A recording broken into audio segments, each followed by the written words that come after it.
अस्सलामुअलैकुम। आपके साथ हाजिर है सना कैसर। आज मैं आपको कीमा पालक बनाना सिखा रही हूँ। 3/4 यानी कि पौना कप मैंने इसमें ऑयल लिया है।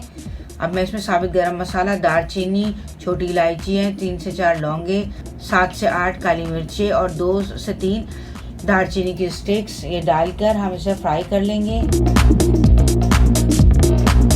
प्याज ऐड कर देंगे, जीरा ऐड कर देंगे। आधा किलो चिकन का कीमा है उसको ऐड कर देंगे। लहसुन अदरक का पेस्ट ऐड कर देंगे। नमक, भुनी हुई मिर्चें, हल्दी पाउडर, पिसा हुआ गरम मसाला, कसूरी मेथी, धनिया पाउडर, टमाटर ऐड कर लेंगे। आधा किलो मैंने पालक लिया था, उसको धोकर अच्छी तरह बारीक काट लिया है। 3 से 4 हरी मिर्चें बारीक काटकर हम इसमें ऐड कर देंगे। उम्मीद है मेरी रेसिपी आपको पसंद आई होगी। मेरी रेसिपी आपको पसंद आई है तो प्लीज़ इसको लाइक, शेयर और सब्सक्राइब कीजिए। मिलते हैं नेक्स्ट रेसिपी के साथ। अल्लाह हाफिज़।